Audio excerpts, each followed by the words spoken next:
pag-aaralan sa umagang ito ng salita ng Panginoon. Hallelujah. Okay, sabay-sabay natin basahin. 1, 2, 3, go! Malakas! But our citizenship is in heaven, and we eagerly await the Savior from there, the Lord Jesus Christ. Yes, yan. Ama naming nasa langit, Diyos na makapangyarihan sa lahat. Panginoon, pagpalain niyo po yung pagkabasa namin ng iyong banal na salita sa umagang ito. Hinihiling ko, Panginoon, sa kapangyarihan, ng banal na Espiritu. Ikaw ang Diyos na patuloy na magpaunawa. Panginoon, Ikaw ang Diyos na patuloy na mangusap. Ikaw ang Diyos na patuloy na kumilos sa puso, sa buhay ng bawat isa. Lord, I pray, bless you, Lord. Bless every heart, Panginoon, ng paglalagyan, pagtataniman ng iyong banal na salita sa umagang ito. Maraming salamat, Panginoon, sa katagumpayan, sa pamamagitan ng iyong salita, sa kapangyarihan ng banal na Espiritu, at sa pangalan ng aming Panginoong Kristo. In Jesus' name, Amen. Amen. Hallelujah. Okay? Maaari na tayo maupo sa presensya ng ating Panginoon. Hallelujah. Okay, binasa natin doon sa Philippians 3:20, ang sabi doon sa Tagalog, subalit sa kabilang dako tayo ay mamamayan ng langit. Mula roon ay hinihintay nating may pananabik ang Panginoong Kristo, ang ating tagapagligtas. No? So sa umagang ito, ayan, welcome ko yung lahat ng mga kabataan. Pwede ba tumayo yung mga kabataan? Tayo mo na yung mga kabataan dyan, yung mga kabataan na nadalo sa hapon, yung ating mga yot. Ayan, palakpakan natin ang buhay ng ating mga kabataan. Palakpakan natin ang Panginoon sa buhay nila. Ayan. Welcome kayo sa gawain ng Panginoon sa umagang ito. Hallelujah. At sa lahat po ng nanonood ng live, ayan, welcome po kayo. Naniniwala ko na ang Diyos ay patuloy na kikilos, mangungusap sa buhay ng bawat isa. So ang topic natin sa umagang ito ay living as a citizen of heaven. Mamuhay tayo bilang mga tagalangit. May tagalangit ba? Yan, mamuhay tayo bilang mga tagalangit. So, tatanungin ko muna kayo, sino yung nakaalala ng topic ni Sister Marla last week? Ano yung topic ni Sister Marla? Chosen by God. Binahagi ni Sister Marla doon sa Biblia na pinag-aralan last week ng mga tao na pinili at tinawag ng Diyos. No? Pinili at tinawag ng Diyos. Kaya sa umagang ito, kapatid, kung nandito ka, may bago ba dyan? May bago? Kung nandito ka, hindi ka niyaya, napilitan lamang ka niyaya ng kaibigan mo o kamag-anak, mahal mo sa buhay, nandito ka. Kasi before the foundation of the world, pinili at tinawag ka na ng Diyos. Amen? Bago pa, ang sabi ng Biblia, bago palikhain yung mundong to, itinalaga ka na ng Diyos para sa Kanya. Sabi mo sa kanila mo, kapatid, sa Diyos ka. Sa Diyos ka. Tandaan natin yan. At bilang mga tinawag at pinili ng Diyos, dapat matutunan natin kung paano mamuhay doon sa langit. Sa umagang ito, kahapon hanggang ngayon, yung buong Pilipinas, ng mga Pilipino ay celebrate ng ng araw ng patay. Amen? At hindi po masama kung mag-celebrate ng araw ng patay. As long as hindi ka nananakot ng iyong kapwa, hindi ka gumagawa ng masama sa iyong kapwa, hindi ko masama yan kasi yung mga mahal natin sa buhay na sila'y namayapan na, sila'y sumakabilang buhay na malaki. Naniniwala ko malaki na ang ambag nila sa atin at mahal natin sila. Amen?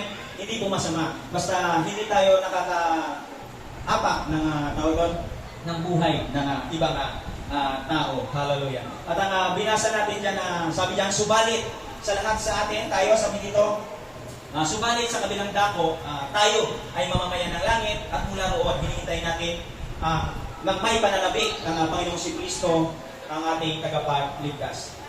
Madalas kapag may nag-preach, may mga tao na naririnig tayo na nababanggit yung salitang langit. Amen? Kahit saan naman, minsan pag-uusapan yung salitang heaven, yung salitang langit. No? Marahil napapatanong din kayo, kasi ano ba yung langit? Ano ba yung laman ng langit? Ano ba yung nandun sa langit? Bakit eagerly na hinahangad ng mga Kristiyano na yung langit na yan? Ano ba yung langit? Minsan may mga tao na binabanggit yung langit, ang kasama ng salita ay mga bagay na hindi maganda. Pero tignan natin sa umagang ito, ano ba yung makikita natin sa langit? Ano ba yung tinuturo ng Biblia tungkol po sa langit? Hallelujah. Ayan, welcome po kayo. Good morning po sa bawat isa. Hallelujah. So tignan natin, saan ba nagsimula itong langit? Ang sabi ng Biblia, ayon dyan sa Biblia, the origin of heaven. Yung pinanggalingan ng langit. Ano ba yung langit? Ang sabi niya sa Genesis 1:1, in the beginning, God created the heavens and the earth. So, kapag may naririnig ka tungkol dun sa langit, so, sinasabi ng Biblia, sa simula pa, nilikha na ng Diyos yung langit, di ba? Ang langit at ang lupa, no? So, yun yung pinanggalingan, no? Yung langit pala, sa simula, sabi dito, when or how, long ago, it was a mystery hidden from man. Nilikha ng Diyos yung langit. And the heaven is not man-made. Hindi ito gawa ng tao, but it is made of God, no? Ginawa ito ng Diyos, no? At ang sabi, heaven will abide forever. It is eternal, no? A paradise, no? A prepared place for a prepared people. So yung langit pala, nilikha yan ng Diyos.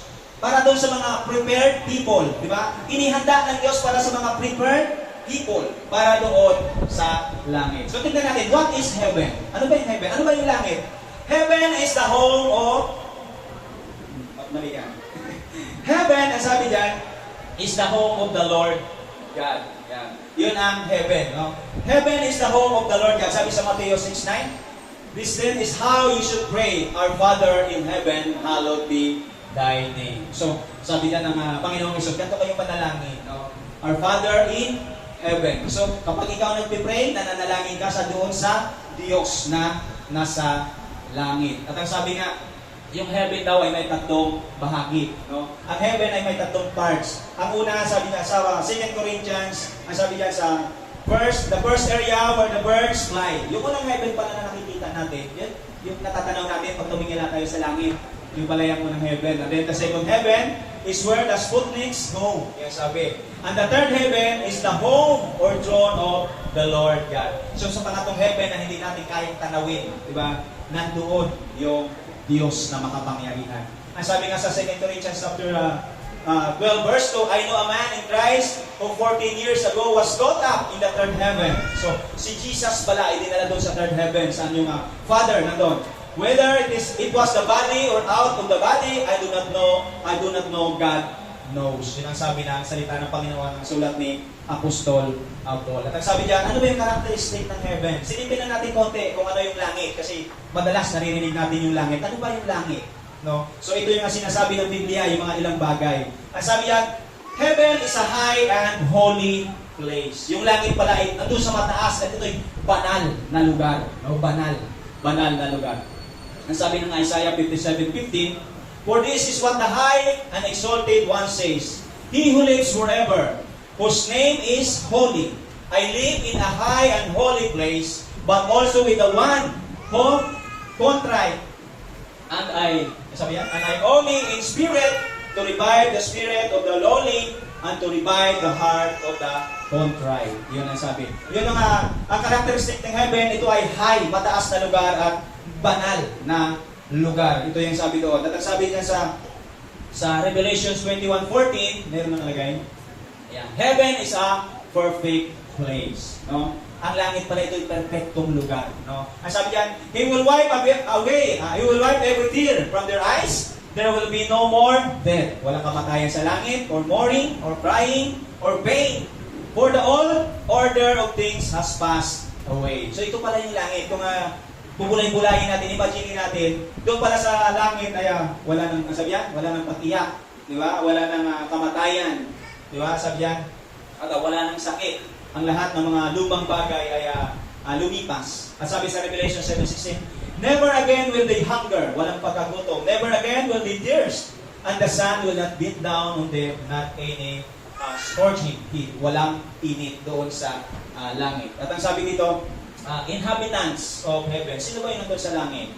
Silipin natin sa Bible, sinasabi ng Biblia. Yung mga hindi pwede sa langit, the negative. Ang sabi diyan, the devil. Wala palang, hindi makapasok sa langit yung devil. The thieves, sabi, yung mga magnanakaw, hindi makapasok sa langit. At the fruit of the flesh. Makikita natin yan yung mga verses sa Galatians 5:19.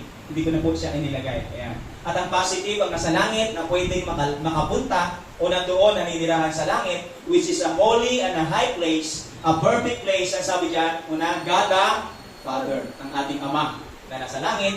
At ang sabi dyan, Jesus is there after His resurrection. At si Jesus ay nandiyan nung siya ay muling nabuhay. Di ba? Sinasabi ng Biblia, siya ay umakyat doon sa langit, sa kanan ng Ama. At sabi na, meron pa, the angel and the Herodians. Sabi sa Mateo 8:10.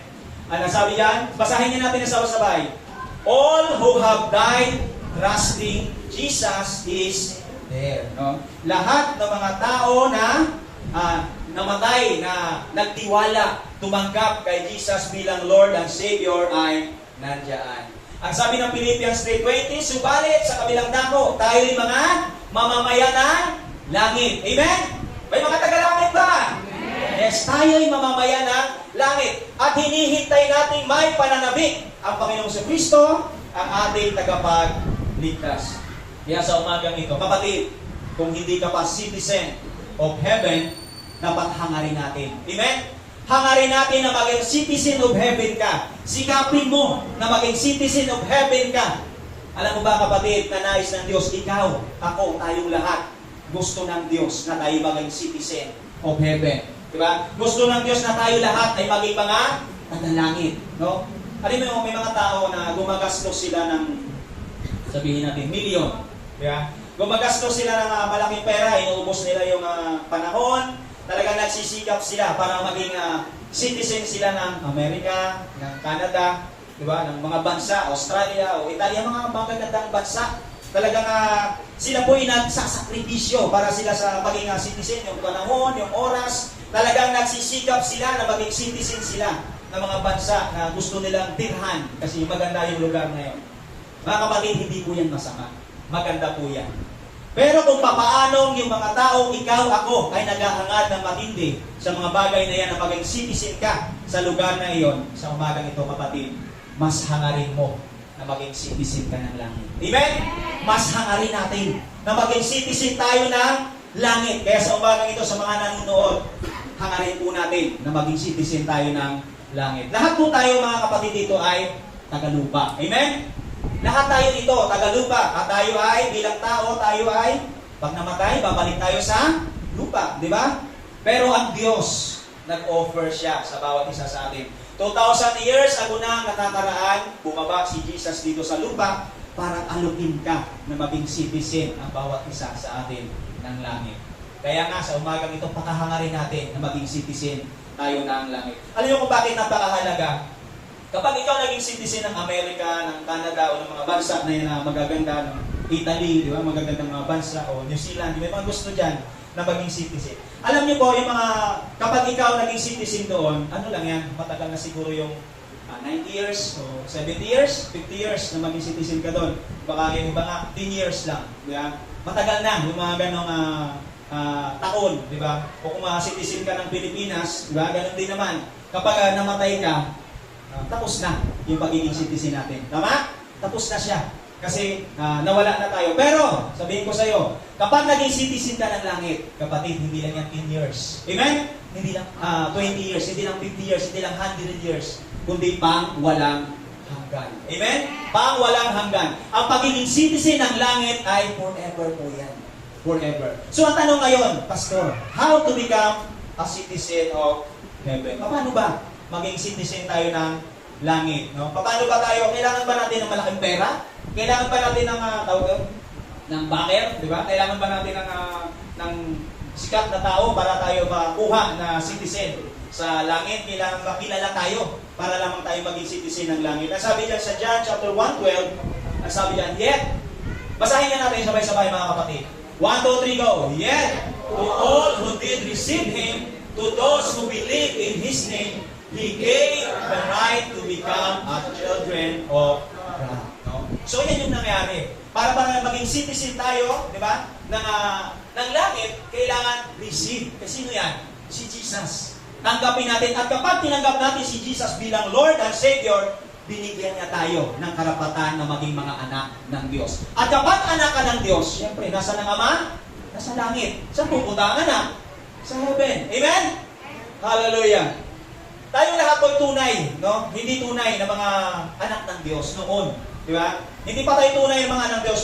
Tayo po ay mga mamamayan ng mundong ito. Ang sinasabi diyan, nabigyan lamang tayo ng karapatan, pabor. Amen? Pabor. Nabigyan naman tayo ng grasya Dahil sa pananampalataya natin kay Jesus. Sabi niya, yet to all who died, who did receive Him, to those who believe in His name, He gave the right. No? Binigyan lang tayo ng karapatan. No? Karapatan. So ang requirements pala, para ikaw ay maging tagalangit, receive Jesus as your Lord and Savior. Amen? Yun pala. Hindi mo kailangan ng malaking pera, hindi mo kailangan ng, tawag dito, hindi mo kailangan ng kilalang tao o mag-apply ng mga kung ano-anong bagay. Kundi, madali pala maging citizen of heaven. Amen? Tanggapin natin si Jesus bilang Lord and Savior. Kaya nga sa umagang ito, tinanggap mo na ba si Jesus bilang Lord and Savior? Baka hindi pa. Tinanggap mo na ba? O, sabihin mo sa katabi mo, kapatid, congratulations. Ha? Congratulations kasi tagalangit ka na. Ha? Tagalangit ka. Tagalangit ka dahil sumampalataya ka kay Jesus bilang Lord and Savior, kapatid. Proud. Diba? Dapat proud tayo. Be proud. Diba? Maging, ipagmalaki natin. Diba? Huwag maging maliit yung tingin natin sa sarili natin. Ipagmalaki natin na tayo citizen of heaven. Yung mga tao kakilala, kamag-anak natin, minsan pinapost nila sa Facebook, citizen sila, di ba? Pinagmamalaki nila. How much more na ikaw na tagalangit? Amen? Ipagmalaki mo. Palakpakan mo, Panginoon. Glory. Hallelujah. Thank you, Lord. Salamat sa Panginoon. Salamat sa Diyos. Dahil na tayo, di ba? Ay natumanggap kay Jesus bilang Lord and Savior, tayo ay citizen, di ba, ng langit. Ipagmalaki natin, huwag nating ikahiya. Kaya kung ikaw pinanganak sa Nobeleta, di ba, ikaw pinanganak dito sa Cavite, o sa probinsya, o saan mga lugar, kung saan ka man nakatira, sa probinsya, sa Cebu, o sa Mindanao, hindi ka talaga citizen doon. Amen? Pansamantala lang yan. Di ba? Pansamantala lang. Hallelujah. Kaya nga sabi sa Philippians 3:20, sabi ni Paul, sabi niya, tayo tunay na tagalangit at ang langit ang tunay nating bayan. Kaya kung pinanganak ka dito, hindi talaga ito, yung tunay nating bayan. Kung pinanganak ka sa Samar, hindi talaga yan. O sa Mindoro, hindi talaga yung tunay nating bayan. Ang tunay nating bayan ay ang langit. Ang langit ang tunay nating bayan. At ang sabi doon, dapat pag tayo ay taga-langit, dapat excited tayo sa pagbabalik ni Jesus. Amen? Sino yung excited? Excited ba kayo sa rapture? Excited ba kayo sa pagbabalik ni Jesus? Dapat excited tayo. Huwag tayong magkaroon tayo ng excitement na pagdating ng ating Panginoong Kristo, di ba? Kasi pag nandiyon lang kasi tayo sa langit, syempre mararanasan natin, ma-enjoy natin yung presence ng Lord, di ba? Excited tayo. Alam mo kung hindi ka excited na bumalik si Jesus, hindi ka tagalangit. Dapat excited ka. Amen? Sino yung may probinsya dito? May mga taga-probinsya ba dito? Ganito yan eh. Ako po taga-probinsya din.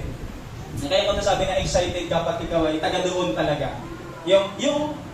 May time na, di ba, pag ako taga-probinsya ka, nagplano ka na magbakasyon. Yung uwi, kasi matagal ka dito sa syudad, di ba? Babalik ka na sa tunay mong bayan, kung saan kami nanganak, di ba? Halimbawa tayo, tagalangit tayo, babalik tayo sa tunay nating bayan, di ba, sa langit. Kapag ikaw taga-probinsya at nagplano kayo na uuwi ng probinsya o sa Cebu, sa Samar o saan man, malayo pa lang yung plano nyo, excited ka na. Amen?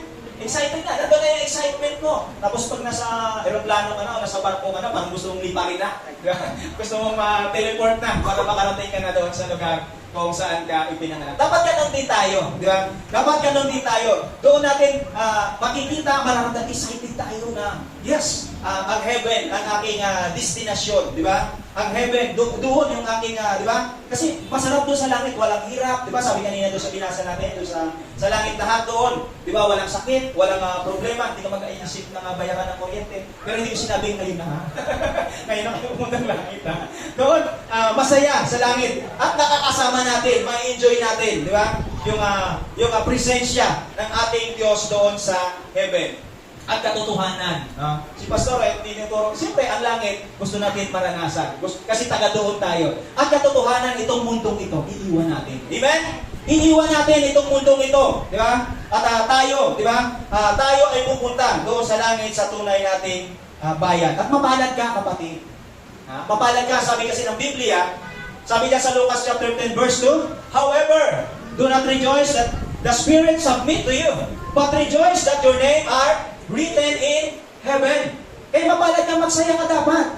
Na hindi dahil, sabi na ni Jesus dyan sa kanyang mga alagad, huwag kayong magalak na dahil na napapalayas niyo yung masamang espiritu, nakakagawa kayo ng mga miracle. Diba? Mas magalak ka dahil yung pangalan mo ay nakalista doon sa langit. Amen? Nakalista doon na pagdating ng time, pag binuklat yung aklat ng Diyos doon sa langit, nakalista yung pangalan mo. Kaya dapat magalak ka. Magalak tayo sa ating mga buhay. Matuwa tayo, di ba? Maging proud tayo, di ba? Patuloy natin hangarin, sikapin na yung mga tayo ay maging citizen ng langit. At sabi sa John 14, hallelujah, 1, 2, 3, do not let your heart be troubled. Madalas naman talaga nagtutroubled ang heart natin dito sa mundo, di ba? Sabi yan, you believe in God, believe also in me. My Father's house has many rooms.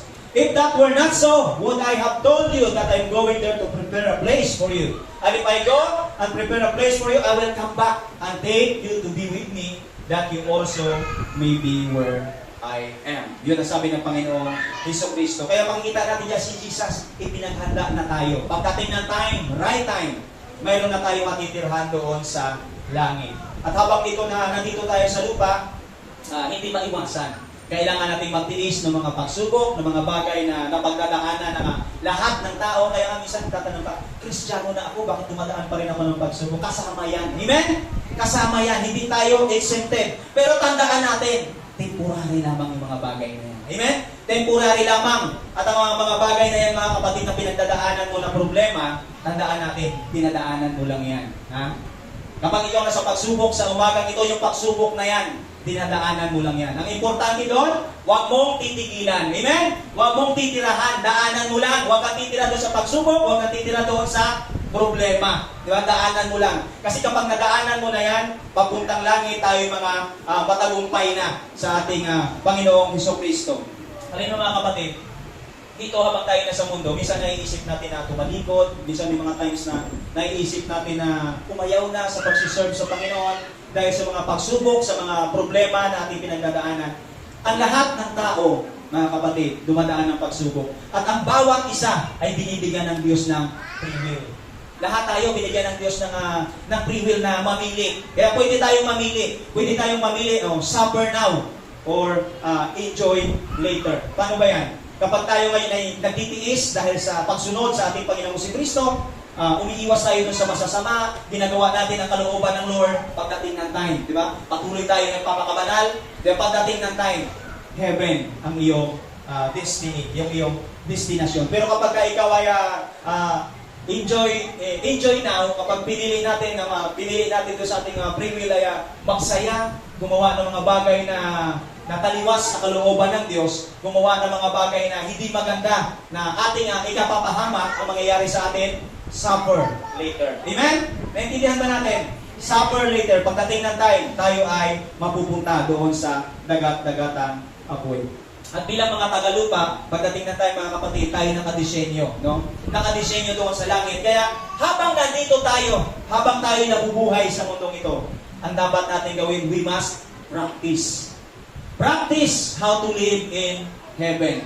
Yung lifestyle natin, dapat makuha natin. Habang tayo nandito sa mundong ito, yung lifestyle ng langit ay maipamuhay natin. Amen? Dapat yung lifestyle sa langit ay maipumuhay natin. Kasi inaasahan ng Lord na pagdating natin doon, alam natin yung buhay sa langit. Amen? Dito pa lang sa lupa, habang tayo nabubuhay, dapat makuha natin kung ano yung lifestyle doon sa langit. So, tanong ngayon, meron tayong two major bases. Sabi diyan, how to live as a citizen of heaven. Gising pa ba tayo? Amen. Mayroon tayong dalawang bagay na titignan. Paano ba yung mamuhay doon sa langit? Ang sabi diyan, sa number 1, basahin natin na sabay-sabay. Look unto Jesus. No? So, para makapamuhay tayo sa langit, no, kailangan tumingin tayo sa ating Panginoong Jesucristo. Kay Jesus tayo nakatingin. At bawat isa sa atin dito, wala pa naman nakarating ng langit. Amen?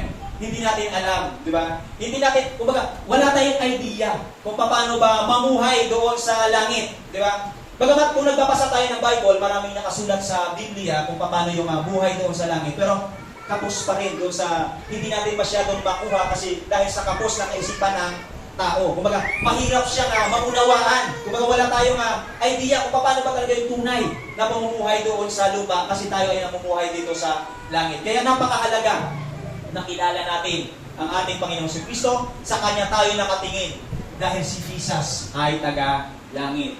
Siya yung anak ng Diyos, Diyos na bumaba, nagkatawang tao, at namuhay dito sa lupa. So, mayroon tayong, dapat si Jesus ang ating, Jesus must be our model. So, doon pala natin makikita, magiging ito yung basis, di ba? How to live as a citizen of heaven. Dapat si Jesus yung ating gagawin natin modelo. Siya yung ating titignan. Look unto Jesus. Ang sabi ng Hebreo 12:2, fixing our eyes on Jesus, the pioneer and perfecter of faith. For the joy set before Him, He endured the cross, scorning its shame, and sat down at the right hand of the throne of God. Ang sabi dito sa Tagalog, ituon natin ang ating paningin kay Jesus.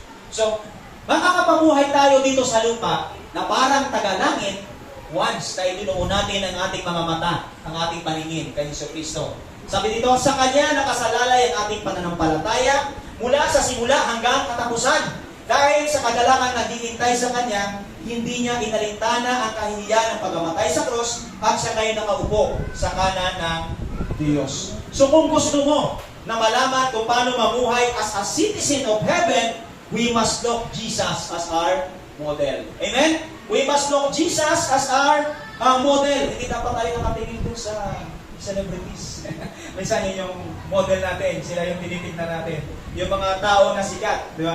Minsan yung mga sikat na mga personalities, yun yung nagiging model natin, di ba? Dapat, kung paano tayo kumilos, kung paano tayo mamuhay, kung paano tayo magsalita, ang Panginoon ang ating maging model. Ang sabi nga ni Apostol Paul sa 1 Corinthians 11:1, sabi ni Paul, tularan ninyo ako. Follow me. Follow my example as I follow the example of Christ. Si Apostol Paul, namuhay siya na sinusunod niya. Si Jesus yung kanyang model. Kaya nga, ang payo niya sa mga Kristiyano, sabi niya, tularan ninyo ako kung paano ako namuhay na kagaya ni Kristo. Kaya nga, dapat bilang mamamayan ng langit, kopyahin natin si Jesus. Di ba? Si Apostol Paul, naniwala siya na siya'y taga-langit, kaya si Jesus yung kanyang sinundan, siya yung kanyang naging role model. Di ba? Kaya sabihin mo sa kapatid, if you want to know, if you want to live as a citizen of heaven, follow Jesus. Follow Jesus. Sundan natin kung paano mamuhay ang ating Panginoong Hesus Kristo. Yan ang sabi sa mga, follow Jesus. Ang sabi ng John 21:19, Jesus said, this to indicate the kind of death by which Peter would glorify. Then He said to him, follow me. Paano pala natin na maipapamuhay yung buhay sa langit? Kailangan sundan natin ang ating Panginoong Hesus Kristo. Sa panahon ngayon, yung mga kabataan, may mga kabataan ba dyan? Yung mga sinusundan nila, yung mga K-pop. Diba? Yun yung ginagaya. Yan yung ginagaya. Yung mga K-pop, yung mga artista na sikat, sila yung sinusundan nila. Diba? Yun yung kinokopya. Diba? Yamang ikaw ay naniniwala na ikaw ay tagalangit, si Jesus ang kopyahin natin. Pero pag hindi ka naniniwala na ikaw ay tagalangit, okay lang po na kopyahin natin yung tagamundo. Amen? Kasi hindi ka naman excited na pumuntang langit, okay lang na kopyahin natin yung bagay na taga-mundo. Pero kung ikaw ay naniniwala na ako'y tinubos ni Jesus, tinanggap ko siya bilang Lord and Savior, dapat we must follow Jesus. We must follow Jesus. Hallelujah. At ang sabi doon sa number 2, ang sabi diyan, paano ba tayo dapat mamuhay na tagalangit habang tayo nandito sa lupa? Ang sabi dito, look at the heavens manual. No? Dapat tignan natin yung heavens manual. Suriin natin yung heavens manual. Ano ba yung heavens manual? Meron na ba kayong heavens manual na hawak? Yan po yung Biblia. Yan yung heavens manual. Suriin natin. Di ba? Kailangan mabasa natin yung Biblia. Malaman natin. Alam natin yung sinasabi ng heavens manual. Di ba? Alala ko yung sabi ni Sister Leia. Sa ulo ko yung Biblia. Sa ulo lang, nakapatok. Pero hindi talaga sa ulo, from page to page. No? Pero mas maganda, hindi man natin masa ulo, alam natin yung loob ng Biblia. Nasa ganon, di ba? Pagdating sa langit, alam natin yung mamuhay, di ba? Doon sa langit. Dito po sa bansa natin sa Pilipinas, mayroon tayong tinatawag na tawag Philippines Constitution. Di ba? Bilang citizen ng Pilipinas, diyan po nakasulat yung karapatan natin bilang mga mamamayang Pilipino. Nakasulat doon yung mga pwede at hindi natin pwedeng gawin. Amen? Kailangan alam natin yung batas natin bilang Pilipino. Amen? Kailangan alam natin yan. At kapag hindi natin alam yung batas, sabi nga dyan, ignorance of the law excuses no one. Kapag tayo nakakagawa ng nakakalabag ng batas, di ba talagang napaparusahan. Kaya ignorance of the law excuses no one. Sabi ng salita ng Lord sa Hosea, sabi nga sa kanyang bayan, my people are destroyed from lack of knowledge. Yung mga tao ng Diyos ay nadi-destroy sila dahil sa kakulangan ng kaalaman. Because you have rejected knowledge, I also rejected you as my priest. Because you have ignored the law of your God, I will also ignore your children. Kaya, napakahalaga, di ba? Kung paano nga, alam natin ng mga Pilipino yung ating Philippines Constitution, dapat alam din natin yung nakasaad doon sa Heaven's Manual. Amen? Alam natin yung nakasaad doon sa Biblia, yung salita ng Diyos na ibinigay sa atin. Alam dapat natin at sabihin ko rin sa inyo, mapalad ka, kapatid.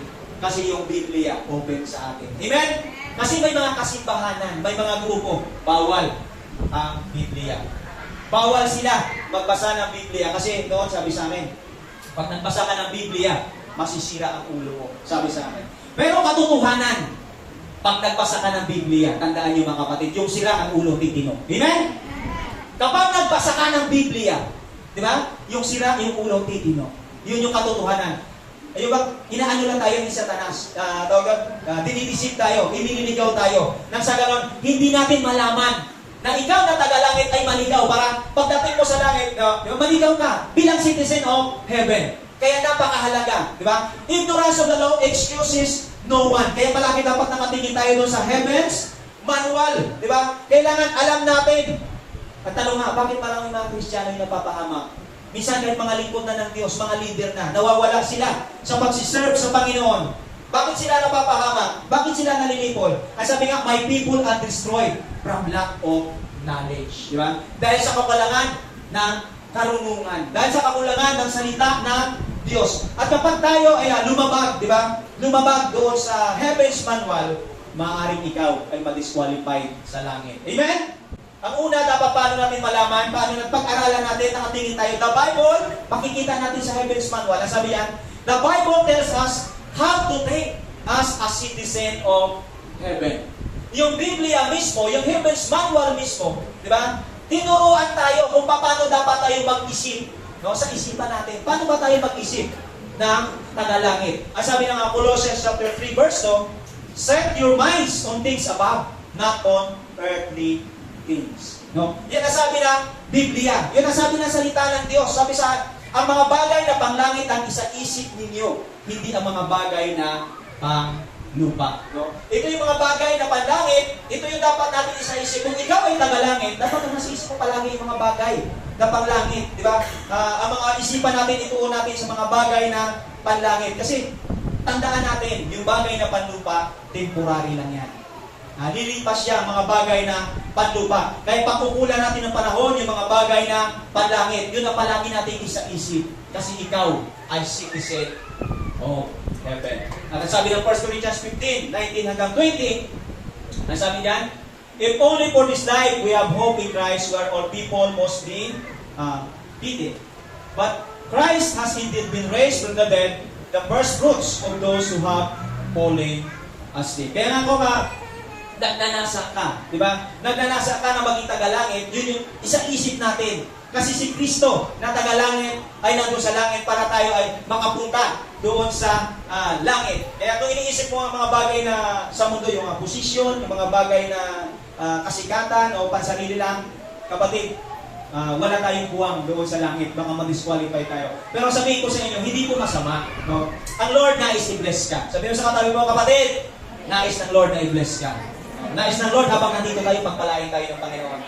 Yan ang gusto ng Lord. Gusto ng Lord umunlad tayo. Gusto ng Lord maging maganda yung lagay natin dito sa mundo. Pero habang tayo ay umuunlad, dapat huwag mawala yung isipan natin na isipang panlangit. Amen? Habang tayo binibigyan ng Lord ng mga pagpapala na nilalais natin dito sa lupa, dapat huwag puro yun ang nasa isip natin. Kailangan mayroong kasama yan. Yung heart natin, yung isipan natin, ay patuloy na nag-glorify sa Lord. Diba? Patuloy, diba? Na nagbibigay ng karangalan sa Diyos. Kung dati, nagde-desire ka na magkaroon ng sasakyan, diba? Halimbawa, gusto mo ng sasakyan, diba? Kung dati hindi ka pa Kristiyano, at ikaw ay na-born again, ikaw ay nakilala mo ang Panginoon, nung bilis ka ng Lord na magkaroon ng sasakyan, ginamit mo yung sasakyan pansundok ng mga tao na wala pa sa Panginoon. Yan po yung isipan ng mga tagalangit. Amen? Isipan ng mga tagalangit. Kung dati gusto mo i-bless ka ng Lord, magkaroon ka ng mga bagay na wala ka dati, nung bilis ka ng Lord sa Panginoon, kayo mga bagay na yan, hindi mo lamang ginamit pa sarili, kundi ginamit mo rin para sa gawain ng Panginoon. At yan, nalulugod ang Diyos. Kasi nakikita ng Diyos na yung isipan natin, yung mind natin, ay nakatuon hindi lamang sa mga bagay na nasa lupa, kundi mga bagay na nasa langit. Diba? Kaya nga, habang tayo nag-iisip, ang Diyos yung napaparangalan. Diba? Kung paano ka mag-isip, ang Diyos yung napaparangalan. Sabi nga sa Romans chapter 12, 2 and 3, mayroon ng Philippians. Ayan, sa Romans na lang. Kung tayo ngayon, sabi niya sa Romans 12, chapter 2 and 3, tignan niya natin kung paano tayo dapat mag-isip ng mga tagalangit. Yan. Ang sabi dito, huwag kayong makiayon sa takbo ng mundong ito. Bakit? Kasi ang mundo, di ba? Ang mundo, hindi yan papunta sa langit. Sa halip, hayaan ninyong baguhin ng Diyos ang inyong pag-iisip upang maunawaan ninyo ang kanyang kalooban. Sa gayon, magagawa ninyo kung ano ang mabuti, kalugod-lugod at ganap na kalooban ng Diyos. Amen? Design ba natin magawa yung kalooban ng Diyos? Design ba natin na magawa hindi lamang sa ating action, even doon sa ating mga isipan. Di ba? Kailangan ang Lord ay nalulugod. Yung thinking natin ay puro dapat para sa Panginoon. Sabi ng Philippians 4:8, yung kanina, Mel, pabalik.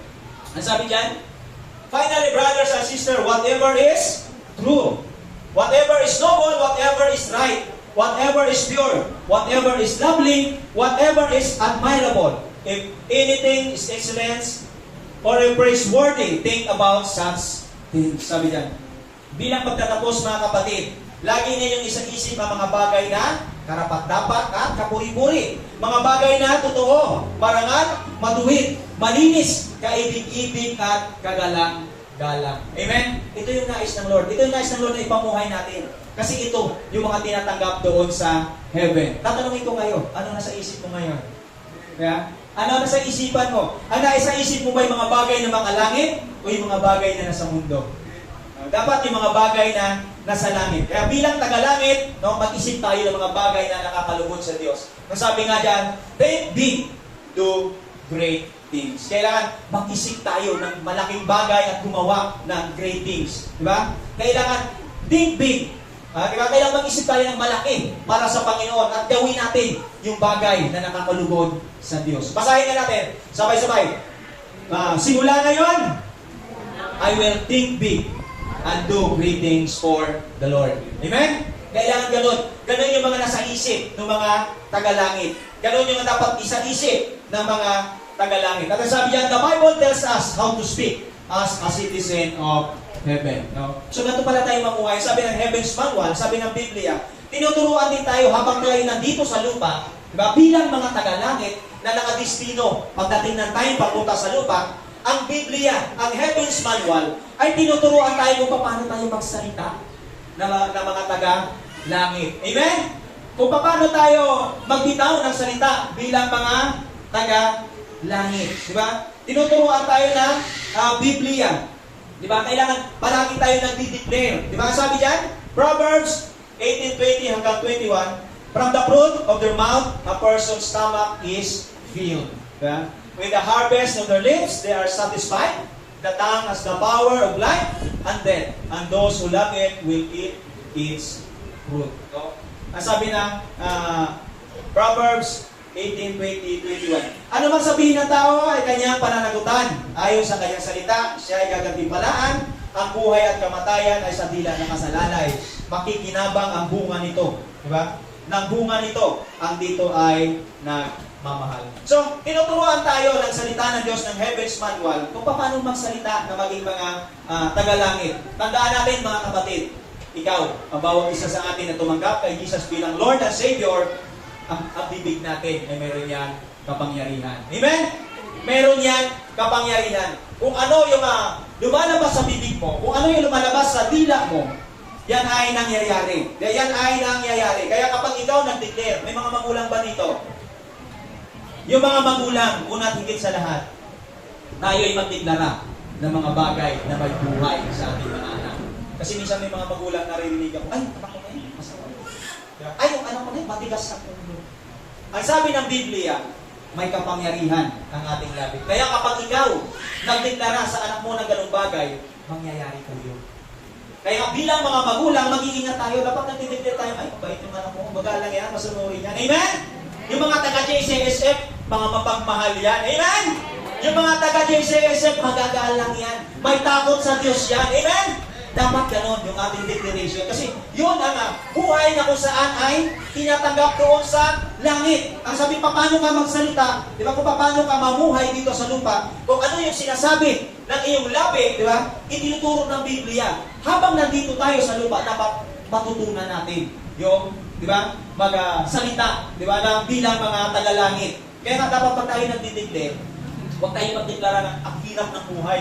Kapatid, lalo maghihirap ang buhay mo. Amen? Dapat magdeklara ka, nothing is too hard for God. Amen? Kaya ko. Amen? Nothing is impossible with God. Bakit? Kasi nagsiserve ka sa Diyos. Amen? Walang imposible sa Diyos. Dahil ikaw, di ba? Kailangan nandoon yung faith natin. Kailangan pag tayo nagsalita, di ba? Everything is possible. Everything is possible. Ang sabi ng Biblia, everything is possible to those who believe. May mga nanampalataya pa rito. Palakpakan mo ang Panginoon. Kaya kung ikaw may pinagdadaanan ngayon, ano man ang problema mo, kapatid, everything is possible to those who believe. At kung ano man yung dinideklara natin, ang sabi ng Numbers 14:28, hallelujah. So tell them, sabi ng Lord, as surely as I live, sabi ng Diyos, habang ako'y nandito, declares the Lord, I will do to you the very thing I heard you say. Kaya nga napakahalaga yung mga binibitawan nating salita. Di ba? Napakahalaga. Kasi sabi ng Lord, ano man ang marinig ko sa inyo? Ano man yung pinag-uusapan ninyo? Di ba? Ano man yung sinasabi ninyo na gusto ninyo? Ang sabi, I will do to you the very thing I heard you say. Sino yung gusto makaahon sa kahirapan? Ideklara mo. Di ba? Huwag mong iasa sa iba. Lord, salamat. Idinideklara ko na wasak na yung kahirapan sa buhay ko. Amen? Kasi sabi ng Lord yan, dito sa tahanan, kapag kayo kumakain, magdeklara kayo. 3 years from now, nakaahon na kami sa kahirapan. Nakalaya na ako sa utang. Amen? Kung tayo may utang, di ba? Hindi naman masama mangutang. Blessed ka nga, sino yung utang sa iyo. Basta huwag mo lang tatakbuhan. Amen? Kailangan magdeklara tayo. Kasi sabi ng Lord, ano man ang pinag-usapan ninyo? Di ba? Minsan nag-uusap kami kapatiran ni Aaron. Yung mga kapatiran sa mga biyahe sila Rap. Nag-uusap kami na mga ilang years from now, yung JCSF Church, may sariling lote at church building. Amen? Kaya ibiglara natin. Dahil ang Lord, ano sabi ng Lord? Ano pinag-usapan natin sa oras na ito? Kapag yan ang pinag-usapan natin, tutugunin ng Diyos. Di ba? Tutugunin ng Diyos. Sasagutin niya. Sabi niya, sabihin niyo sa kanila na ito ang pinapasabi ko habang buhay itong si Yahweh, gagawin ko sa inyo ang naririnig kong gusto ninyong mangyayari. Amen? Ano ba gusto mong mangyayari, kapatid, sa buhay mo sa umagang ito? Ha? I-declare natin yan sa Panginoon. Sabihin natin yan sa Panginoon. Di ba? Sabihin natin dahil yan ay gagawin ng Lord. Diba? Kaya nga, choose the good word. Kailangan palaging positibo yung mga bagay na ating binabanggit. At ang sabi nga dyan sa 2 Timothy 2:16, sabi niyan, diba? Kasi tayo ay may powerful words na binibitawan, diba? May powerful words na lumalabas sa ating labi. Ito yan, nangyayari, diba? Avoid godless chatter because those who indulge in it will become more and more ungodly. No? Ang sabi diyan, iwasan daw natin yung mga ungodly, yung mga salita na hindi nakakalugod sa Diyos kasi habang sinasabi mo yan, yun yung nangyayari. Kaya nga, minsan huwag tayong magtaka. Nung wala pa tayo sa Panginoon, may mga bibitawan tayong salita na hindi maganda, yung mga words na lumalabas sa labi natin na hindi maganda. Minsan may mga tao na nagugulat kasi pag nagugulat ka ngayon, magkagsalita ka, ang sinisigaw mo, praise the Lord. Di ba? Hallelujah. Di ba? Kaya nagtataka sila, bakit ganon? Ano na ang nangyari? Di ba? Ano na ang nangyari sa taong ito? Alam nyo, lahat tayo, mayroon tayong mayroon kasi tayong mga lingwahe na ginagamit, di ba? Kaya nga, kapag ikaw tagalangit, ang lingwahe mo dapat ay tagalangit. Amen? Yung mga lumalabas sa labi mo, dapat tagalangit, hindi tagamundo. Kasi kung ikaw tagamundo, malalaman kasi sa tao, madidistinguish natin yung tao kung siya ay tagalangit kapag kausap mo siya. Amen? Naranasan nyo na ba yun? Kapag may nakausap kayong tagalangit, may nakausap kayong tao, malalaman yung taong tagalangit. Kasi dito pa lang sa lupa, ay ipinapamuhay na niya yung citizen as citizen of heaven. No? Makikita mo, maririnig mo sa kanya yung mga binibitawan niya salita. Pero pag taga-mundo, maririnig niya, puro punto ko chinta. Diba? Malalaman mo, doon mo makikita yung buhay ng tao kung tagalangit siya o taga-mundo. Diba? Doon mo makikita. At dito din naman sa atin, sa lugar natin, dito sa bansa natin. Yung bansa lang natin, marami din lingwahe. Amen? Ako bilang Bisaya, di ba? Marirecognize nyo kung Bisaya. Minsan kahit itanggi mo, sabi ng Bisaya, sino na sabi Bisaya ako? Wala naman silang evidence. O, di ba? Bisaya. Di ba? Kahit itanggi mo, malalaman kung taga saan ka. Amen? Yung mga Batanggenyo, kapag tayo mga Batanggenyo magsalita, wala naman yung Batanggenyo si di ba? May mga ganyan salita. Madali silang malaman. Ito ba citizen of heaven? O citizen of world, di ba? Yun ang nais ng Lord na ipamuhay natin kasi yun yung buhay doon sa langit. Di ba? Kapag nandun ka sa langit, hindi pwede magbitaw tayo ng salita na pang-mundo. Kapag taga-Manila, yun, yung Tagalog nila. Malalaman mo na Tagalog sila. Dito nga lang sa Cavite, mayroong salita dito. Kapag nakarinig ka ng ibang salita, yung Chabacano, malalaman mo, yun, Caviteño sila. Amen? So, nais ng Lord na makita sa atin, nais ng Lord na, sa pamamagitan ng ating mga labi, di ba? Madistinguish, taga-JCS sila. Amen? Taga-JCS, ay mga Kristiyano yan. Mga nagsiserve sa Lord yan. Sabi nga, nararapat na pananalita ang labi mong gamitin. Yan sabi ng Titus. Upang hindi mapintasan ni numan ang sinasabi mo. Sa gayon, mapapahiya ang ating mga kalaban sapagkat wala sila masasabing masama laban sa atin. Amen? Kaya nga dapat yung salita na lumalabas sa ating labi, kapag sinabi mo na Kristiyano ka, kapatid, makikita yan sa lumalabas sa iyong labi. Kasi kung ano yung laman ng iyong puso, yan yung lalabas. Naalala ko tuloy kanina doon sa baba. Sabi ni Sister Leon, ni Brother Eric, naipit siya nung gate. Marami nang nabiktima doon sa gate pag nagbubukas at nagsasara. At kapag ikaw, may times na ganyan, na yung nabigla na ipit, doon makikilala yung tao kung sino ka. Tama? Kasi pag naipit ka, pwede ka sumigaw. Pwede hallelujah or puto ko chinta kung sigaw o pag ikaw nasaktan. Amen? Kaya nga napakahalaga yung lumalabas sa ating labi. At tayo po mga kapatid, pagdating ng time ay huhusgahan ng Lord. Diba? Doon sa mga lumalabas sa ating mga labi, ayon sa ating mga nasa isip, ayon sa lumalabas sa ating labi, at ayon sa ating mga ginagawa. Okay, punta tayo sa pangatlo. Ang sabi dyan, the Bible tells us how to act like a citizen of heaven. So dito tayo magtatapos sa verses na ito. So, bilang mga citizen of heaven, nais ng Lord na makita kung paano ka kumilos bilang citizen of heaven. Pakinggan ninyo itong sabi ng Ephesians chapter 5:15 hanggang 20. Ang sabi dito, ang sabi ng Apostol Paul sa mga taga-Efeso, kaya't mag-ingat kayo kung paano kayo mamuhay. Mamuhay kayo tulad ng mga matatalino, di tulad ng mga mangmang. Gamitin niyo ng lubusan para sa mabuti ang bawat pagkakataon. Sapagkat puno ng kasamaan ng kasalukuyang panahon, huwag kayong maging hangal. Sa halip, unawain ninyo kung anong kalooban ng Panginoon. Huwag kayong maglalasing sapagkat sisirain lamang niya ng iyong buhay.